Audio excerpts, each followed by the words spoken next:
Hello and welcome here to TalkFCB, and we have some breaking news this morning for you. A very quick news video here. FIFA have rejected our appeal for our transfer ban, which, remember, everyone seems to have forgotten about, but it was only suspended.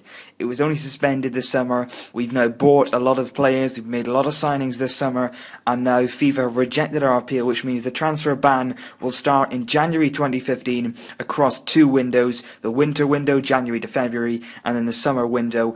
In the summer, we will not be allowed to sign any players whatsoever. So, what does that mean for us? Well, first of all, we've signed a lot of players this summer to compensate for that. We were well aware this could well happen. That's why we've signed so many players and made sure we're covered in all areas. Remember, we have agreed a deal, reportedly, for right-back Douglas. Now, we don't know when that will go through.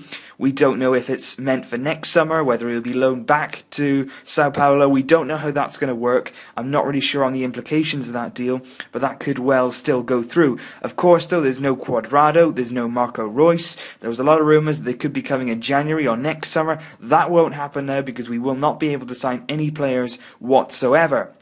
To be honest, though, I'm not so worried. I think we've got enough strength in our squad at the moment. You look at every position, we've got one or two players vying for spots there. We've got players out on loan, the likes of Deulofeu, Denis Suarez. And the main thing, which I've said a lot of on Twitter, is that we've got younger players, we've got our academy, which no one can ever take away from us. The brilliant La Masia Academy will continuously produce players capable of coming to the first team and making an impact. And if you look at our B-sides and you look at the likes of Denis Suarez on loan, Gerard Deulofeu, next year, 1 year on in next summer, we will have these players 1 year older, 1 year more experienced, and they'll be ready to step up. Of course, Denis Suarez, differently, is on a 2-year loan at Sevilla, but I'm not sure if we got any option to call him back quicker than that, maybe next summer, I'm not sure.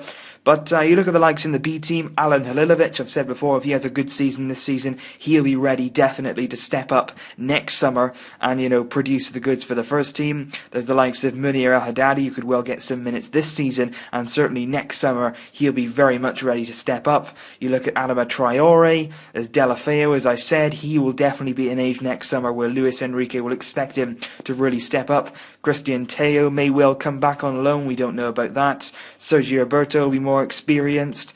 There's a lot of players like this who are not quite ready yet, but next summer, when there's 1 year on, when they're 1 year more mature in the game and they've had a bit more experience at different levels, they will be ready to step up for the first team. And that's very important that we've got these sort of players, because we can't afford to add any more depth to our squad in the January or summer windows. We need to be able to bring new players through, and that's exactly what we've got. We have got a lot of strength in our youth teams, and that will certainly stand us in good stead, even with the transfer ban. So personally, from a personal point of view, I'm a bit disappointed we didn't sign Cuadrado, possibly Marco Reus, but we do have players in abundance in our younger ages who are ready to step up, who are ready to really perform for the team, and I think that's very, very good. And for that reason, I don't feel this transfer ban is a bigger effect at the moment. I think if this had happened, we hadn't been suspended. If it had been this summer, then it would have been a real problem, because we all knew that this summer was the one where we had to make a number of changes to our squad. But the best thing is that we're suspended, we've been able to bring in a number of players,